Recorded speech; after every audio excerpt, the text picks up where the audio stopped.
ఈరోజు భీమవరంలో నామినేషన్ దాఖలు చేసి వస్తా ఉన్నాం. ఎందుకు నామినేషన్ దాఖలు చేసిన భీమవరంలో అని అడుగుతారు చాలా మంది. చింతమనేని ప్రభాకర్ గొడవలు ఎక్కువైపోయిన మనకి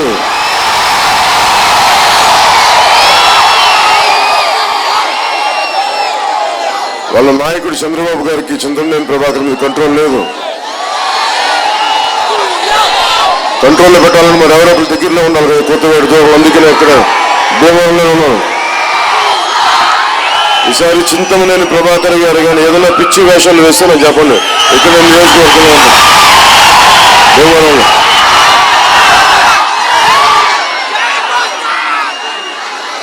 ముఖ్యమంత్రి గారు అడుగుతా ఉన్నారు, జగన్మోహన్ రెడ్డి అవినీతిపరుడైన జగన్మోహన్ రెడ్డి గారిని నన్ను ఒకటే కాటని కట్టేస్తారా మనకు పవన్ కళ్యాణ్ అంటే? ముఖ్యమంత్రి గారిని ఏలూరు నుంచి ఒకటి అడుగుతున్నా, ముఖ్యమంత్రి గారిని మీ చింతమనేని ప్రభాకర్ మీరు కంట్రోల్ చేసుకున్నాను, మీరే ముఖ్యమంత్రి అండి. మీ చింతమనేని ప్రభాకర్ గారిని మీరు కంట్రోల్ చేసుకోవట్లేదు కాబట్టి మా ఆడపడుచు ఘంటసాల వెంకటలక్ష్మి గారిని పెడుతున్నాం చింతమనేని ప్రభాకర్ గారిని కంట్రోల్ చేయడానికి. ఇంతమంది మగాళ్ళు ఉన్నారు చట్టసభల్లో. పక్కన దెందులూరులో ఉండి ఏలూరుకు వచ్చి రౌడిజం చేస్తా ఉంటే చూస్తూ ఊరుకుంటామా చింతమనేని ప్రభాకర్ని? బాబాసాహెబ్ అంబేద్కర్ రథసారథిగా రాజ్యాంగాన్ని 2 సంవత్సరాల పైన అనేక మంది న్యాయ కోవిదులతోటి న్యాయశాస్త్ర నిపుణులతోటి సంవత్సరాలు కూర్చోబెట్టి చర్చించి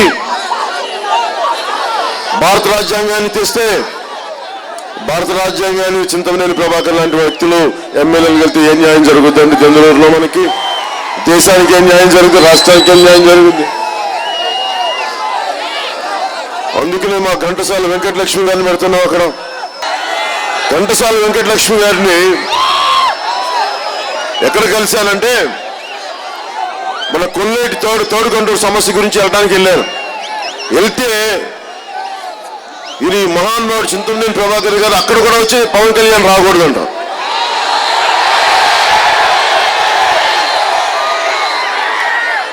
ఏమనుకుంటారా మీరందరూ? దిగొచ్చామనుకుంటున్నారా మీరు? రౌడీ గ్యాంగులతోటి ఒకవైపు జగన్మోహన్ రెడ్డి రౌడీ గ్యాంగులు, కిరాయి గ్యాంగులు, తెలుగుదేశం పార్టీ చింతమనేని ప్రభాకర్ కిరాయి గ్యాంగులు. ప్రజాస్వామ్యం చచ్చిపోయింది అనుకుంటున్నారా? అంటే ధైర్యం పోయింది అనుకున్నాను. మీరు గ్యాంగ్లు వేసుకొని తిరిగితే పోయినసారి పోరాట యాత్రకి నేను ఏలూరుకి వస్తే చింతమనేని మనుషులు వచ్చి మా మీద దాడి చేస్తారు పవన్ కళ్యాణ్ మీద. మీరు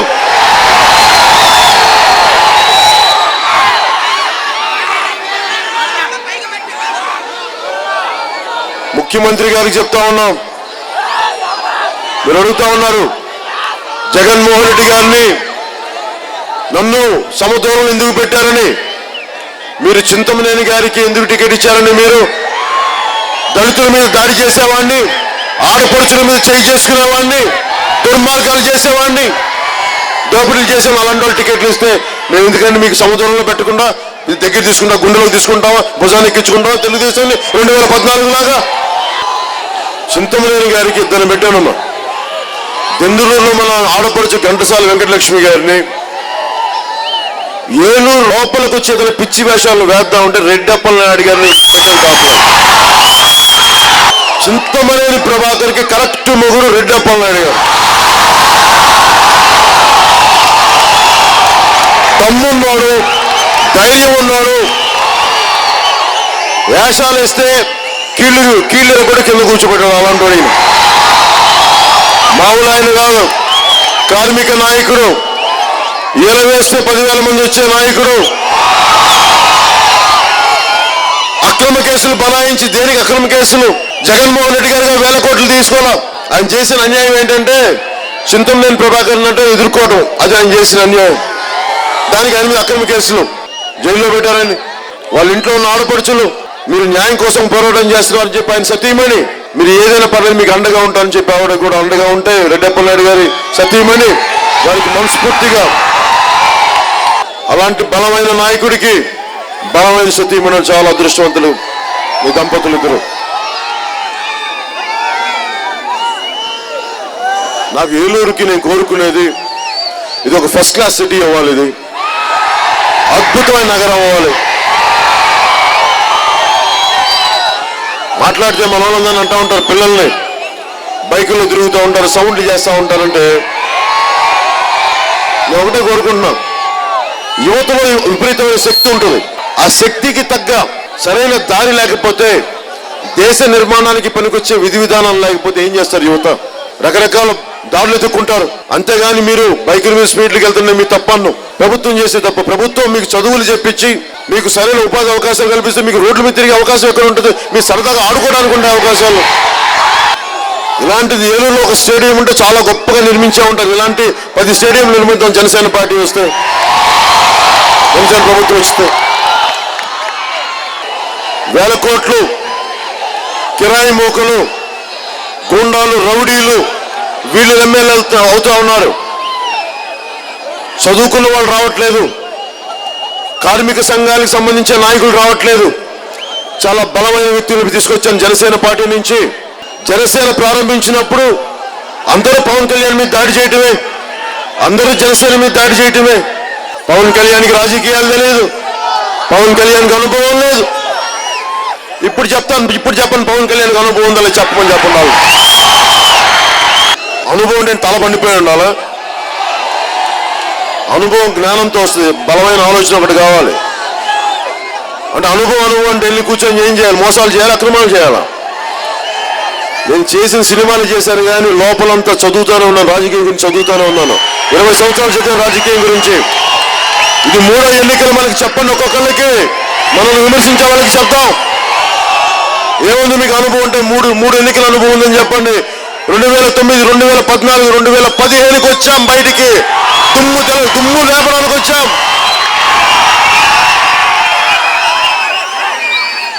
నేను వైజాగ్లో చెప్పా, తెలుగుదేశం నాయకులు ఒక్కొక్క అసెంబ్లీ నియోజకవర్గానికి మీరు విద్యావంతులను పెట్టండి, నేను విద్యావంతులను పెడతాను. మీరు గూండాలను పెడితే గూండాలు తోలు తీసే కార్మిక నాయకులను బయటికి తీసుకొస్తాను. నేను తెలుగుదేశం నాయకులకి బడేటి బుజ్జి గారికి హెల్ప్ చేశాను. మనం పోయినసారి 2014 ఎన్నికల్లో. నేనేం కోరుకుంటాను? మీరు చింతమనేని గారికి భయపడి ఆయనతో మిలాఖత్ అయ్యారా, లేదంటే ఇష్టపడి మిలాఖత్? ఏదైనా డేంజర్ మనకి ఏలూరు నియోజకవర్గానికి. అందుకని మనకి ఇలా నాయకులతో బలమైన నాయకులను తయారు చేద్దాం. మన ఆలోచన విధానానికి ధీటుగా ఉండే నాయకులు రెడ్డప్పల నాయుడు గారు ఉన్నారు. జనసేన ప్రభుత్వం వస్తే ఏం చేస్తుంది అంటే, మనకి ఎంతసేపు మన అమెరికా నుంచి అమెరికన్ కాన్సులేట్ జనరల్ నా దగ్గరికి వచ్చారు. వారికి ఆతిథ్యం ఇచ్చాను విజయవాడలో, ఇంట్లో ఆతిథ్యం ఇచ్చాను. ఇచ్చినప్పుడు మన విద్యార్థుల్ని వాళ్ళు అరెస్ట్ చేశారు అమెరికన్స్ అంటే నేను వాళ్ళ దృష్టికి తీసుకొచ్చాను. ఎవరో కొంతమంది మోసం చేశారు, దానికి జరుగుతుంది, చట్టపరంగా వాళ్ళకి రక్షణ కల్పించబడుతుంది మాట్లాడినప్పుడు ఆ కాన్సులేట్ జనరల్ గారికి ఒకటే చెప్పాను, మా దేశం ఎలాంటిదంటే మేము విదేశాలకి అరువులు చాచి వెళ్ళిపోయే వ్యక్తులం కాదు, మా దేశాన్ని చాలా బలంగా చేసుకుంటాం అని చెప్పాను. జనసేన పార్టీ ఎలా ఆలోచిస్తుందంటే, మనకి అమెరికాకి పారిపోయే అవసరం లేదు, మనం ఏలూరు అమెరికాలో చేసుకుందాం, అంత బాగా చేసుకుందాం. అభివృద్ధి అంటే విశాలమైన రోడ్లు, ఆకాశం అంత ఎత్తైన హర్మ్యాలు కాదు. మన అభివృద్ధి కావాలి, కలుషితం లేని గాలి ఉండాలి, ఆరోగ్యకరమైన వాతావరణం ఉండాలి. మన కార్మికులు కష్టపడి పనిచేస్తే కనీసం వాళ్ళకు ఒక ఈఎస్ఐ హాస్పిటల్ ఉండదు, అది మనం తీసుకొస్తాం మనకి కార్మికులందరికీ కలిపి, దాదాపు 2 లక్షల మంది కార్మికులకి. అలాగే ముఖ్యంగా ఏలూరు సంబంధించి 7 గ్రామాల్లోని 50 డివిజన్లో ఎవరికైతే ఇళ్ల సైట్లు లేవో ఆ ఇళ్ల సైట్లు నేను తెప్పిస్తాను మీ అందరికీ. ఒకవేళ స్థలాలు మనకి సిటీ అవడంలో స్థలం లేకపోతే నేను చాలా చక్కటి సింగపూర్ తరహాలో బహుళ అంతస్తుల భవనాలు నేను నిర్మిస్తాను మీ అందరి కోసం. అర్హులైన వారు, ఎందుకంటే లక్షల కోట్లు బడ్జెట్ ఉండి దాన్ని ఏం చేస్తారు? ఒక్కొక్కళ్ళు కాంట్రాక్టులు ఇచ్చుకొని జగన్మోహన్ రెడ్డి గారు లక్షల కోట్ల కంపెనీలకు వెళ్ళిపోతా ఉన్నాయి. తెలుగుదేశం నాయకులు ఇంకో విధంగా చక్కగా ఇసుక మాఫియాలని చెప్పి ఇవన్నీ వాళ్ళు దోచుకుంటా ఉన్నారు. నేను చెప్పేది మనకి ఉన్న డబ్బులు వదులుకొని వచ్చిన వాడిని, ప్రభుత్వ ఖజానా నుంచి వచ్చిన డబ్బులు మీకోసం సంపూర్ణంగా ఖర్చు పెడతాను. నాకు ఏమీ లేకుండా, ఒక ఎంపీ ఒక ఎమ్మెల్యే లేకుండా మీకు నీ సమస్యల కోసం బయటకు వచ్చిన వాడిని, మీకు అండగా నిలబడతాను. అలాగే ప్రతి గవర్నమెంట్ కాలేజ్ని ప్రైవేట్ కాలేజీలకి తలపింపజేసేలాగా చక్కటి ఇంత విశాలమైన ప్లే గ్రౌండ్, అంతేగాని కూర్చోబెట్టి ఇరుకిరుకు ప్లే గ్రౌండ్స్ లో కాకుండా బలమైన విశాలమైన ప్లే గ్రౌండ్స్ లో, అలాగే రైట్ బ్రెయిన్ లెఫ్ట్ అంటే రెండు, అంటే చదువు ఉండాలి, చదువుతో మేధస్సును డెవలప్ చేసే చదువు ఉండాలి, అలాగే మన స్కిల్ డెవలప్మెంట్ కూడా ఉండాలి. చదువుకుంటూ కూడా మన సంపాదన కలిగే పార్ట్ టైం ఎంప్లాయ్మెంట్ క్రియేట్ చేసే స్కిల్స్ నేను డెవలప్ చేస్తాను ప్రతి కాలేజ్ విద్యార్థికి. నేను బడేటి బుజ్జి గారు ఉన్నారు, పోనీ ఆయన ఎమ్మెల్యేని ఆపలేకపోయారు, చింతమనేని ప్రభాకర్ని ఆపలేకపోయారు, కనీసం మనకి ఒక మంచినీటి సౌకర్యం కాలేకపోయారు. 5 సంవత్సరాలు అయింది. నేను మీకు మాటిస్తున్నాను, జనసేన ప్రభుత్వం వచ్చిన సంవత్సరంలో మనకి ఎక్కడైతే నీటి సమస్యలు మొత్తం నేను తీర్చేస్తాను మీకు. అంటే నేను ప్రతి నియోజకవర్గానికి వెళ్తే ఎవరైనా అడిగేది మాకు హాస్పిటల్, విద్యా వ్యవస్థ, వైద్య వ్యవస్థ, బేసిక్ ఇన్ఫ్రాస్ట్రక్చర్, నడవడానికి ఒక రీజనబుల్ రోడ్లు, ఒక టౌన్ ప్లానింగ్ లేదు, ఒక అర్బన్ ప్లానింగ్ లేదు, స్మార్ట్ సిటీస్ అంటారు. అసలు ఇవన్నీ కాకుండా ఏలూరుని జనసేన ప్లాన్ ప్రకారం ఒక బలమైన దాదాపు 100 స్మార్ట్ సిటీస్ని మేము డెవలప్ చేయబోతున్నాం. దాంట్లో ఇది మన ఏలూరుని చాలా బలమైన జాతీయ స్థాయిలో మేలుకొని అందరూ తలపింపు చేసిన చక్కటి ఏలూరు నగరాన్ని చక్కగా నేను డెవలప్ చేస్తాను మీకు. ఎందుకంటే వ్యాపారాలు పెట్టాలి, అభివృద్ధి రావాలి అంటే దీన్ని ఒక కాస్మోపాలిటన్ సిటీ లాగా అవ్వాలి. అలాగే నేను మీకు మాటిస్తున్నాను, లా అండ్ ఆర్డర్ని జనసేన ప్రభుత్వం వస్తే చాలా బలమైన లా అండ్ ఆర్డర్ ఉంటుంది. చింతమనేని ప్రభాకర్ లాంటి వ్యక్తులు నోరెత్తాలి, కళ్ళు ఎత్తాలంటే భయపడాలి. అలాంటి బలమైన లా అండ్ ఆర్డర్ని తీసుకొస్తాం. ముఖ్యమంత్రి గారు మాట్లాడతారు, మీరు మాట్లాడితే జగన్ గారిని విమర్శిస్తున్నారు. మీరు మీ చింతమనేని ప్రభాకర్ గారు ఎందుకు కంట్రోల్ చేయరండి? మీరు భయపడుతున్నారు ఆయనకి? ఇలాంటి వ్యక్తుల్ని నాకు నిజంగా చెప్తాను, పోయినసారి వచ్చినప్పుడు నేరు వాళ్ళ ఇంటికి వెళ్దాం, నేను పిచ్చాశలు వేస్తున్నాను, కూర్చోబెట్టి రౌడీలు పంపిస్తున్నామని. గొడవలు పెట్టుకుంటారా మీరు మాతోటి? మా అంచుల మీద దాడులు చేస్తారా? మా జన సైనికుల మీద భయపడతారా? మా ఆడపడుచుల మీద భయపడతామనుకుంటున్నారా? రౌడీలకి, గుండాలకి, చిల్లర గ్యాంగులకి తోళ్లు తీసి పక్కన కూర్చోబెడతాం. జాగ్రత్త, ఒక్కొక్క గుండాలకి, ఒక్కొక్క గ్యాంగ్ మెంబర్లకి చెప్తున్నాం. ఏం తమాషాలు చేస్తున్నారా మీరు? ఏం ప్రజాస్వామ్యం చచ్చిపోయింది అనుకుంటారా? గుండాలు ప్రభుత్వం అనుకుంటున్నారా మీరు? పక్కన ఇంతమంది పోలీసు వ్యవస్థను పెట్టుకొని పవన్ కళ్యాణ్ ఉండే చోటుకు వచ్చి మీరు దాడి చేస్తారంటే అరే సామాన్యుడు ఎలా బతుకుతాడు అనుకుంటున్నారు మీరు? తమ్మిలేరు రివిట్మెంట్ వాల్ సమస్య, శనివారపేట కాజ్వే సమస్య, శ్రీపర్రు కాజ్వే సమస్య, ఏలూరు ప్రభుత్వ డిగ్రీ కాలేజ్ సమస్య, ఉపాధి సమస్య. నిజానికి ఇది ఎలక్షన్ హామీలు కాదు నేను ఇచ్చేది. ఒక ఎమ్మెల్యే, ఒక ప్రజాప్రతినిధి సహజంగా చేయాల్సిన పనులు, ధర్మబద్ధంగా చేయాల్సిన పనులు. నేను మీకు ఇవన్నీ చేసేస్తాం, అందుకు మీకు ఓట్లే నేను చెప్పట్లా. నేను పని చేసి పెడతాను అంతే. మీ కూలింగ్ మీకు నేను. నన్ను జనసేన ప్రభుత్వాన్ని స్థాపించిన వెంటనే సీఎంఓకి ఒక పక్క ఎమ్మెల్యే గారు ఉంటే, కాబోతున్న ఎమ్మెల్యే గారు పక్కన పెట్టుకొని ఆయన్ని నియోజకవర్గ సమస్యలు పట్టించుకుంటారు. ఆయనతో పాటు పక్కనే ఆయనకు అండగా సీఎంఓ ఆఫీస్ నుంచి నేను ఇక్కడ ప్రత్యేకించి నేను అడ్రస్ చేయగలిగే సమస్యలు ఒక 10 మంది సభ్యులతోటి, సిబ్బందితోటి నాకు ఆఫీస్ పెట్టిస్తాను ఇక్కడ. ఎందుకంటే మీకు అండగా ఉంటాను. ఎందుకంటే ప్రతి సమస్య, ఈ కాజ్వే సమస్య కానీ, అరే ఒక డిగ్రీ కాలేజ్ రావాలంటే దానికి కూడా శిలఫాల కలిసి అది కూడా ఒక ఎలక్షన్ హామీలో నీచంగా. మరి బిడ్డలు చదువుకోకపోతే ఎక్కడ చదువుకోవాలి? వీళ్ళు నారాయణ కాలేజీలో చదువుకోవాలా, చైతన్య కాలేజీలో చదువుకోవాలి? చదువులు గవర్నమెంట్ కాలేజీలను చంపేయండి, సహకార సంఘాలను చంపేయండి, హెరిటేజ్ డైరీలు పెట్టండి, విజయ డైరీలు చంపేయండి, చక్కెర సహకార సంఘంలో నడిచే మిల్లులన్నీ చంపేయండి, జూట్ మిల్లుల దగ్గర నుంచి చక్కెర ఫ్యాక్టరీల దగ్గర నుంచి అవన్నీ నేను తెరిపిస్తాం. ఎక్కడైతే అవకాశం ఉందో, ఎక్కడైతే పాసిబిలిటీస్ ఉన్నాయో ఆ సహకార మిల్లు సంఘాలతో సహాయంతో నడిచే ప్రతి మిల్లుని తెరిపిస్తాం. తెరిపించకపోతే అక్కడ వేరే ప్రత్యామ్నాయ పరిశ్రమలు పెట్టి అక్కడ ఉపాధి కల్పించే అవకాశాలు కల్పిస్తాను అక్కడ. అంతేగాని ఎమ్మెల్యేలు ఈ కబ్జాదారులకు దూరంగా పెడతాం, అది మటుకు మేము రక్షిస్తాం. ప్రతి ప్రభుత్వ ఆస్తిని కబ్జాదారు నుంచి, ప్రతి ఎమ్మెల్యే నుంచి రక్షిస్తాం.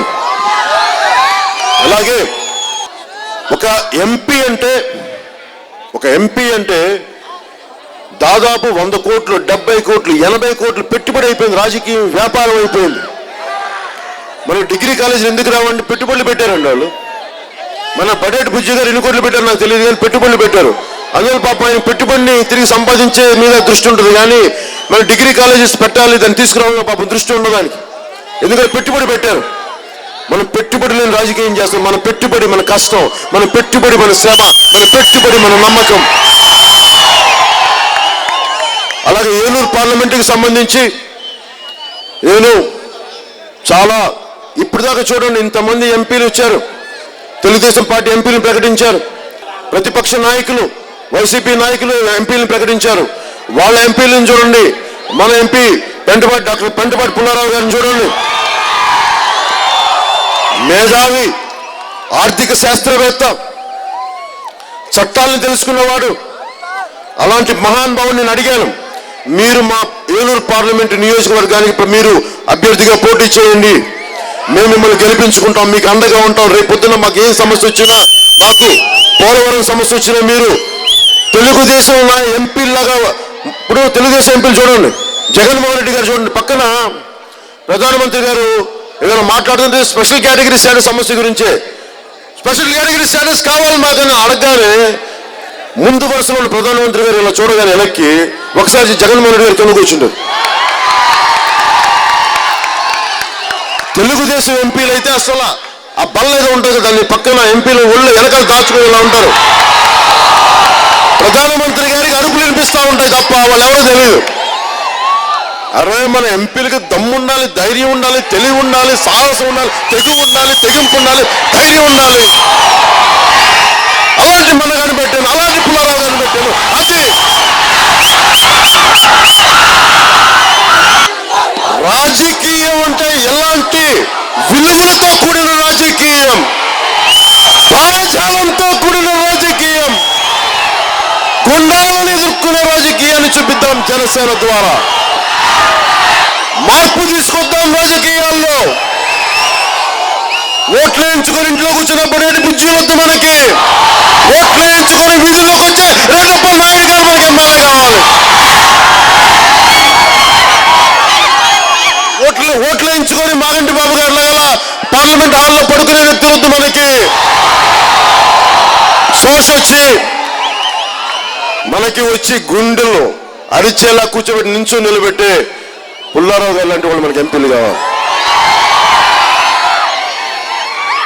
పైగా నాకు వీళ్ళందరూ తెలుసా, వీళ్ళందరూ నేను చెప్పిన పేర్లు వీళ్ళందరూ నాకు బాగా తెలుసు. పొద్దున్న మళ్ళీ ఎదురు కనిపిస్తే నమస్కారం పెడతాను. వాళ్ళు ధైర్యంగా మన సమస్యలని ప్రాతినిధ్యం వహించిన కాడికి ఎందుకు నేను వాళ్ళు వెనకుంటూ ఉండాలి. కొత్త వాళ్ళని తీసుకొద్దాం రాజకీయాల్లోకి. ఈ రోజు మొదలు పెట్టిన మార్పు రేపొద్దున పంచాయతీల్లో కూడా చూపిద్దాం. పంచాయతీలో మిమ్మల్ని నుంచోబెట్టాలి, ఒక్కొక్క కుర్రాడు నుంచోబెట్టాలి, ఒక్కొక్క ఆడపడుచు నుంచోబెట్టాలి. కొత్త తీసుకొద్దాం. జాతీయ స్థాయి ఎంపీల దగ్గర నుంచి పంచాయతీల దాకా కొత్త రక్తం ఎక్కిద్దాం. సిస్టంలోకి మంచి యువ రక్తం ఎక్కిద్దాం. ఆడపడుచుల్ని ముందు తీసుకొద్దాం. అలాంటి సరికొత్త రాజకీయాన్ని చేద్దాం మనం. నేనేం కోరుకుంటున్నాను మీ భవిష్యత్తు కంటే, జగనన్నా నువ్వు రావాలి, జగనన్నా జగనన్నా నువ్వు రావాలి. మళ్ళీ బాబు గారు మళ్ళీ మీరే రావాలి. వచ్చి ఏం చేస్తారండి మీ ఇద్దరు వచ్చి? జగన్మోహన్ రెడ్డి గారిని ఇందాక పొద్దున అడుగుతూ ఉన్నా, మీరు అంటే నిజంగా ఒక మనిషి చనిపోతే చాలా బాధాకరమైన పరిస్థితి. వివేకానంద రెడ్డి గారు, మీరు చెప్పండి, మన సామాన్యులు మధ్యతరగతి మనుషుల్లో ఒక చిన్నపాటి యాక్సిడెంట్ అయితే మనం ఏమనుకుంటారు, పడిపోయాడు, ఏమైపోయింది, ఎత్తుక్కొని అంటాం. అలాంటిది సొంత పినతండ్రి ఇంట్లో చనిపోతే, ఒక జగన్మోహన్ రెడ్డి గారికి సంబంధం ఉందని నేను చెప్పట్లా, తన సొంత పినతండ్రి, తన తండ్రి తోబుట్టు చనిపోతే అంత గుడ్డిగా గుండెపోటు వచ్చిందని ఎలా చెప్తారండి? ఏం చూపిస్తుంది? ఒక 6 గంటల తర్వాత మళ్ళీ అది గొడ్డలతో నరికేశారని హత్య అంటారా? పోలీసులు వెళ్ళి చూద్దాం అసలు అంటే ఎక్కడ వేలిముద్రలు కానీ రక్తపు మరకలు కానీ లేవు. అసలు ఏం జరుగుతుందండి పులివెందులో? మాకు చెప్పండి. పులివెందుల్లో ఎలాంటి మనుషులు ఉన్నారో మాకు చెప్పండి. అంటే మీరు ఒక హత్య జరిగితే ఒక వేలిముద్ర పోలీస్ వ్యవస్థను అడగండి, ఫోరెన్సిక్ ఆలోచన విధానంతో ఉన్నట్టు క్రిమినల్స్ ఎలా ఉంటారు? రూపురేఖలు మొత్తం కడిగేస్తారు. మళ్ళీ దాన్ని డాక్టర్ల చేత ఏం చెప్పేస్తారు, గుండెపోటు అని చెప్పేస్తారు, కుదరక బయటకు వచ్చింది. బస్ నేను అనేది ఏంటంటే ఆయనకి సంబంధం ఉందని నేను అంటలా. మీ సొంత పినతండ్రి చనిపోయినప్పుడు మీరు బయటకు వచ్చి తెలుగుదేశం పార్టీ చేయించిందా, ఇంకొక థర్డ్ పార్టీ చేయించారని నేను మాట్లాడట్లా, జగన్మోహన్ రెడ్డి గారు చేశాను నేను అంటలా. మీ ఒక ప్రతిపక్ష నాయకుడు, మీరు చట్టసభలకు వెళ్ళరు, ప్రజల సమస్యలను పట్టించుకోరు, కనీసం సొంత పినతండ్రి ఇంట్లో చనిపోతే కనీసం దాని గురించి కూడా మీరు పోలీసులతో మాట్లాడరా? దాన్ని కూడా రాజకీయం చేస్తారా మీరు నిజంగా? మరి ఇలాంటి వ్యక్తులు, నా ఉద్దేశం ఏంటంటే, ఇలాంటి వ్యక్తులు కానీ ముఖ్యమంత్రులు అయితే, ఇలాంటి వ్యక్తులు చట్టసభల్లోకి వస్తే ఆయన ఒక్కరిని ఇస్తే నాకు అభ్యంతరం లేదు. ఆయనకేదో పులివెందుల్లో బలం ఉంది, గెలిచారని. ఆయన ఫ్యాన్ గుర్తు మీద ఇక్కడ వచ్చి వైసీపీ నాయకులు ఇక్కడ వచ్చి గెలిచి ఎమ్మెల్యేలు అయితే, మరి ఇలాంటి గొడవలు చేసి ఇలాంటి హత్యలు చేసి అందరికీ యథా రాజా తథా ప్రజ, రాజు ఎలా అంటే పాలన అలా ఉంటుంది అంటారు.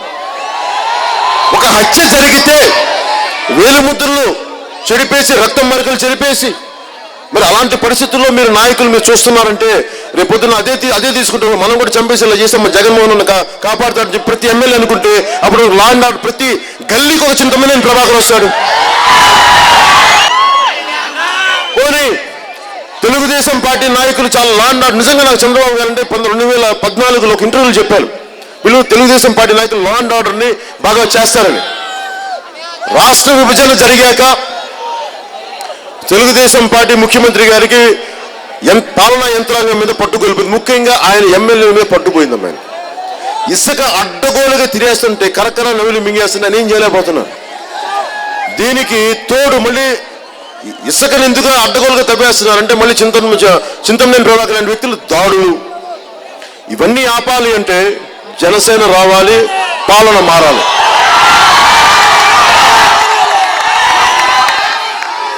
అసలు ఇలాంటి క్రిమినల్ పాలిటీషియన్స్ కి ఆ రెపరెపలాడే జాతీయ జెండాని పట్టుకునే హక్కు ఉందా? అసలు అర్హత ఉందా వాళ్ళకి?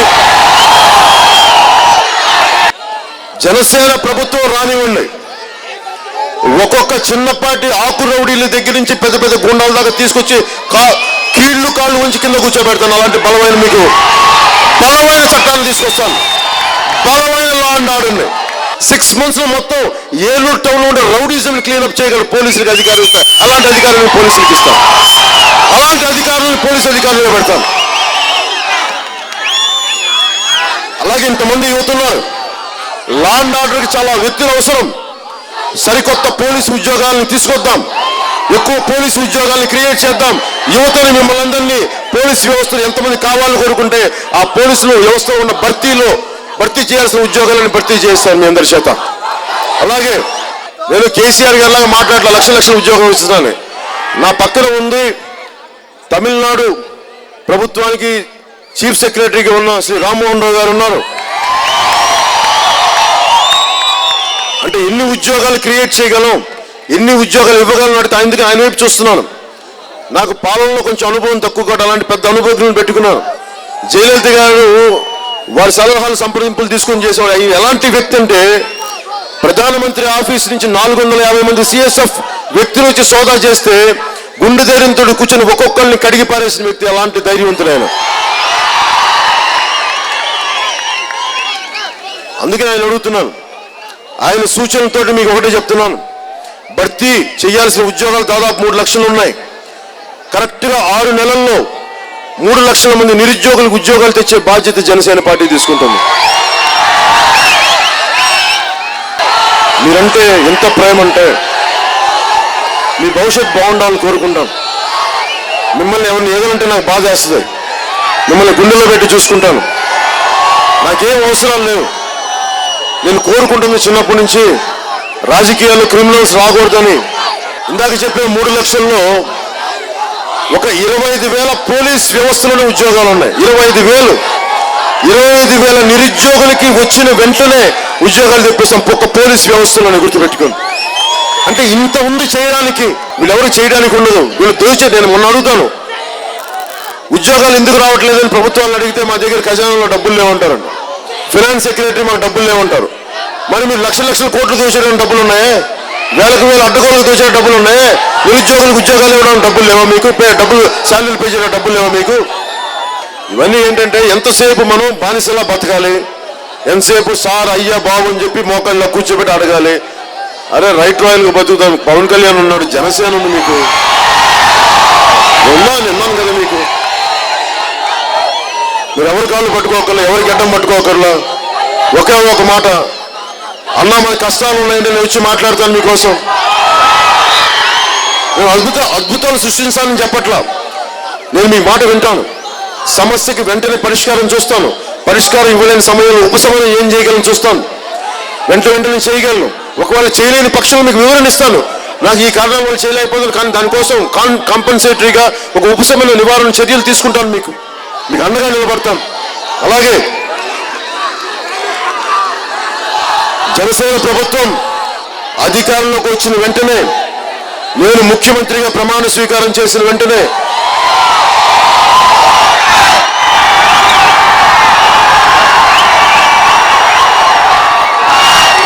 నేను ఏ ఫైల్ మీద సంతకం చేయాలని పెట్టుకున్నాను. అన్నదాత భూమిలో నుంచి కస్తూరి పరిమళాలను తీసే రైతుకి, తన కండల్ని కరిగించి మనకి అన్నం పెట్టే అన్నదాతకి 59-60 సంవత్సరాల తర్వాత శరీరం ఎందుకు పనికి రాకపోతే, వ్యవసాయం నుంచి ఎలాంటి రైతుకైనా చిన్న పెద్ద ఎవరికి అందరికీ సమానంగా 5,000 పెన్షన్ ఇచ్చే ఫైల్ మీద సంతకం పెట్టాను. మొదటి సంతకం. అలాగే నాకు రెండో సంతకం ఎలా ఉంది అంటే, ముఖ్యంగా యువతీ యువకులకి విద్యార్థులకి మొత్తం ఫస్ట్ రాగానే మీకు తిండి ఖర్చులు కానీ విద్య ఖర్చులు కానీ లేకుండా మటుకు ఫస్ట్ రెండోది వచ్చేస్తాం. అది తీసుకెళ్తాం ముందుకి. మనకు ఫుడ్ ప్రాసెసింగ్ ఎక్కువ, మనకి వ్యవసాయ ఉత్పత్తులు ఎక్కువ. వ్యవసాయ అనుసంధానమైన పరిశ్రమలు స్థాపించి దాదాపు 5,000 కోట్లు పెట్టుబడి పెట్టి దానికి సంబంధిత పరిశ్రమలు పెట్టి అనేక వేల మందికి ఉద్యోగాలు ఏర్పాటు చేస్తాం. ఇక్కడ ముగ్గురు ఉన్నారు. సొంత పిల్లతండ్రి చనిపోతే కూడా దాన్ని రాజకీయం చేసే వ్యక్తి జగన్మోహన్ రెడ్డి గారు. తన పార్టీ ఎమ్మెల్యే అడ్డగోలుగా దోచేసి బడుగు బలహీన వర్గాల దగ్గర నుంచి అందరి మీద అక్రమ కేసులు బనాయించి చింతమనేని ప్రభాకర్ని భరించే ముఖ్యమంత్రి గారు. ఇలాంటి ఎదుటి పార్టీ ఎమ్మెల్యేల రోడ్డు మీదకి వచ్చి పిచ్చి వేషాలు వేసే తోలు తీసే జనసేన పార్టీ. ఇలాంటి ముగ్గురు ఉన్నారు. ఈ ముగ్గురులో ఎవరు ముఖ్యమంత్రి కావాలి, ఎవరు ఎమ్మెల్యేగా గెలుపొందాలి, ఏ పార్టీ ఏలూరు పార్లమెంట్ నుంచి ఎంపీగా వెళ్ళాలి, మీరు నిర్ణయించుకోండి, ఆలోచించండి. ఏం లేదు, వైసీపీ వస్తే చిల్లర గుండాలతో నిండిపోతే ప్రతి వీధికి ఒక చింతమనేని ప్రభాకర్ లాంటి వ్యక్తులు, తెలుగుదేశం పార్టీ నాయకులు 10 మందిని తయారు చేస్తే వైసీపీ నాయకులు వచ్చి 100 మందిని తయారు చేస్తారు. అది కావాలి, మీరు ఆలోచించుకోండి. నేను ఆలోచన మీకే వదిలేస్తాను, నేనేం చెప్పట్లా. అలాగే నేను ఒక్కనే కష్టపడతానని చెప్పట్లా. అందరూ మా ఎమ్మెల్యే అభ్యర్థులు ఎవరున్నారో వారి చేత కూడా కష్టపడించేలా చేస్తాను. జనసేన మేనిఫెస్టోని రెడ్డప్ప నాయుడు గారు చెప్తా ఉన్నాను. మీరు ప్రతి వీధి వీధికి తెలియని జనసేన మేనిఫెస్టోని మన కార్యకర్తల ద్వారా మీ ద్వారా తీసుకెళ్ళండి. నేను ఎందుకు చెప్తున్నానంటే, ఈ రోజున జనసేన పార్టీ ఉంది అంటే పవన్ కళ్యాణ్ ఒక్కడిస్తే రాలా, అనేక మంది రోడ్ల మీదకి వచ్చి, మా అన్నదమ్ములు, మా ఆడపడుచులు రోడ్ల మీదకి వచ్చి రూపాయి లేకుండా, నీళ్ల బాటిల్స్ కూడా లేకుండా బయటకు వచ్చి, అన్న మీకు నువ్వు మంచి చేస్తావు, నీకు ఎంత ఉన్నామని చెప్పి, మరి మీకు నా దగ్గర రూపాయి పెట్టుబడి లేకుండా వచ్చాను, రాజకీయాలకు నమ్మకమైన పెట్టుబడి మీద వచ్చాను, అభివృద్ధి అనే చెయ్యాలి, రిఫార్మ్స్ తేవాలని ఆలోచన విధానంతో వచ్చాను. అందుకనే దయచేసి ప్రతి పుల్లారావు గారి దగ్గర నుంచి, వెంకటలక్ష్మి గారి దగ్గర నుంచి, రెడ్డప్ప నాయుడు గారి దగ్గర నుంచి ప్రతి ఒక్కరికి పేరు పేరున పశ్చిమ గోదావరి జిల్లా అభ్యర్థులందరికీ, మా జన సైనికులు కష్టాలు పడ్డారు. 5 సంవత్సరాలు మేము రోడ్ల మీద తిరిగాం, దెబ్బలు తిన్నాం, కేసులు పట్టించాం, మానసికంగా దెబ్బలు తిన్నాం. మా వాళ్ళందరినీ కొంచెం ప్రేమగా చూడండి, గుప్పిడి ప్రేమ ఇవ్వండి. మా వాళ్ళు హృదయ వైశాలు మీరు అర్థం చేసుకుంటారు, మిమ్మల్ని బంపర్ మెజారిటీతో గెలిపిస్తారు. తిరిగి మీరు చేయాల్సిందల్లా మాకు ఉపాధి అవకాశాలు ఇవ్వండి, వ్యవసాయానికి కావాల్సిన సహాయం చేయండి, నిరుద్యోగ సమస్యను రూపుమాపండి, ఏవైతే ఇన్ఫ్రాస్ట్రక్చర్ సమస్యని, వంతెనలు కానీ, రోడ్లు కానీ, డ్రైనేజ్ సమస్యలు కానీ చేయండి, ఇవన్నీ చేయండి. అలాగే మేనిఫెస్టోని బలంగా ప్రజల మధ్యకి తీసుకెళ్ళండి, మా అన్నదమ్ముల మధ్యకి తీసుకెళ్ళండి. నేను మీకు అండగా ఉంటానని తెలియజేసుకుంటూ, నేను బయట నాయకుల్ని, తెలుగుదేశం నాయకుల్ని ఎలాగైతే పరిశీలనగా చూస్తానో, మన సొంతంగా పార్టీ మీద గెలిచిన జనసేన నాయకుల మీద కూడా అంతే బలంగా, అంతే జాగ్రత్తగా నేను చేస్తున్నా, మీకు అండగా ఉంటానని తెలియజేసుకుంటూ,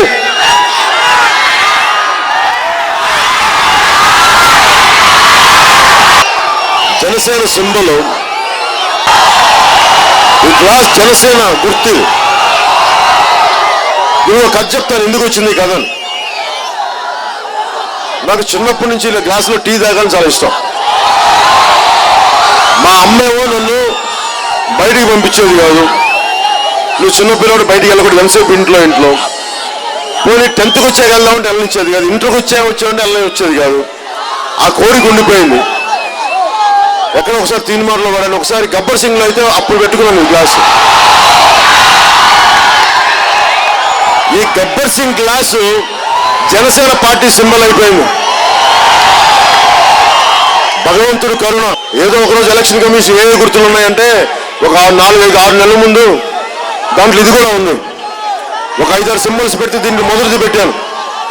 ఎలక్షన్ కమిషన్ అధికారులు ఇచ్చే మొదటి దాన్ని టిక్ చేసి ఇచ్చినందుకు ఎలక్షన్ కమిషన్ వారికి సన్నిహిత కృతజ్ఞతలు చెప్పుకుంటూ, మాకింత చక్కటి సామాన్యులకు అందజేసే, సామాన్యులకు అర్థమయ్యే, ఎవరైనా ఎఫోర్డ్ చేయగలరు ఈ గ్లాసు, సామాన్యుడి గ్లాసు. ఇదేం సూచిస్తుందంటే, మనందరం సామాన్యులు, మనందరం ఒక చోట కలుస్తాం. సైకిల్కి పంచర్ అవ్వచ్చు, ఫ్యాన్ కరెంటు తీసేస్తే ఫ్యాన్ ఆగిపోవచ్చు, కష్టాలు పడుతుంటే ఆసటిగా ఉండి దాహం తీర్చే గ్లాస్ ఇది. గొంతు పెడుచుకట్టుకుపోతుంటే మీకు దాహం తీర్చే గ్లాసు, అండగా ఉండే గ్లాసు, సామాన్యుడి గ్లాసు. మన గబ్బర్ సింగ్ గాజు గ్లాస్కి ఓటేద్దాం, జనసేన పార్టీ నిలబెడతాం, జనసేన ప్రభుత్వాన్ని స్థాపిద్దాం. మీ అందరికీ అలాగే ఇన్ని సంవత్సరాలుగా జనసేన కోసం పనిచేస్తున్న ప్రతి ఒక్కరికి పేరు పేరున, ప్రతి శేషి గారి దగ్గర నుంచి ప్రతి ఒక్కరికి, ప్రతి నాయకులందరికీ, మన జన సైనికులందరికీ, కార్యకర్తలందరికీ పేరు